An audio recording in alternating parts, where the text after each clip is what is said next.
धर्मेंद्र, बॉलीवुड का वो नाम जिसने दशकों तक इंडस्ट्री पर राज किया। उनकी फिल्में, उनका करियर और उनकी पर्सनैलिटी आज भी लाखों दिलों में जिंदा है। लेकिन उनकी जिंदगी का एक पहलू ऐसा भी है जिसे लोग हमेशा चर्चा में रखते हैं। उनकी दो शादियां और उनके बाद आने वाले विरासत के सवाल। आज इस वीडियो में हम बात करेंगे कि धर्मेंद्र के परिवार की संरचना कैसी है, उनकी संपत्ति कितनी बताई जाती है और उनके गुजरने के बाद आखिर उनकी विरासत किस तरह बांटी जा सकती है। सबसे पहले समझते हैं परिवार। धर्मेंद्र की पहली शादी प्रकाश कौर से हुई थी और यह शादी कभी टूटी नहीं। इसी रिश्ते से उनके 4 बच्चे हुए: सनी देओल, बॉबी देओल, विजेता देओल और अजीता देओल। बाद में धर्मेंद्र ने मशहूर अभिनेत्री हेमा मालिनी से विवाह किया और इस रिश्ते से 2 बेटियां ईशा देओल और आहाना देओल पैदा हुई। हालांकि उनकी दूसरी शादी पर कानूनी सवाल हमेशा खड़े रहे, लेकिन इस बात से इनकार नहीं किया जा सकता कि दोनों परिवारों से धर्मेंद्र का दिल जुड़ा रहा। अब आती है उस हिस्से की बात जो सबसे ज्यादा लोगों को सोचने पर मजबूर करती है: धर्मेंद्र की संपत्ति और उसका बंटवारा। मीडिया रिपोर्ट्स के अनुसार उनकी कुल संपत्ति लगभग 400 से 450 करोड़ रुपए के आसपास बताई जाती है। इसमें मुंबई के बंगले, farm house, real estate investment और अन्य कमाई शामिल मानी जाती है।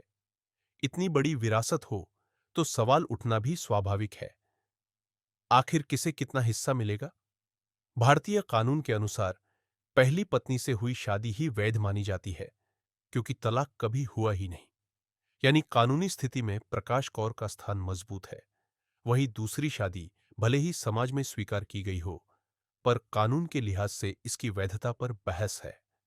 हालांकि एक चीज बिल्कुल साफ है: दोनों विवाहों से जन्मे बच्चे बराबर हकदार हैं। मतलब कुल 6 बच्चे, सनी, बॉबी, अजीता, विजेता, ईशा और आहाना, सभी धर्मेंद्र की संपत्ति में बराबर हिस्सेदारी का दावा रख सकते हैं। यानी अगर मान लिया जाए कि विरासत बराबर बांटनी हो, तो धर्मेंद्र की कमाई और चल अचल संपत्ति 6 हिस्सों में विभाजित हो सकती है। लेकिन परिवार सिर्फ कागज पर नहीं चलता, वह भावनाओं, रिश्तों और समझौते से भी चलता है। ऐसे में वास्तविक बंटवारा कैसा होगा, यह परिवार की बातचीत, समझदारी और आपसी निर्णय पर भी निर्भर करेगा।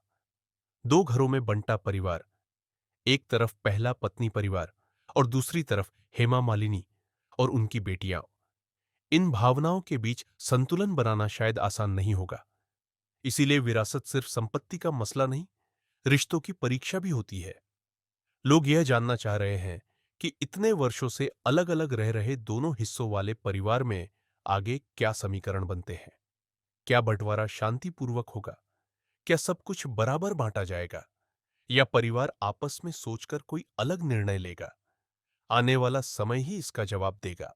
तो दोस्तों, यह थी धर्मेंद्र की विरासत और उनके परिवार की संरचना पर आधारित पूरी कहानी। अगर आपको यह जानकारी रोचक लगी हो तो वीडियो को लाइक करें, चैनल सब्सक्राइब करें और कमेंट में बताएं। आपके अनुसार सबसे न्यायपूर्ण वितरण कैसा होना चाहिए? 6 बच्चों में बराबर या किसी और तरीके से? आपकी राय जरूर जानना चाहेंगे।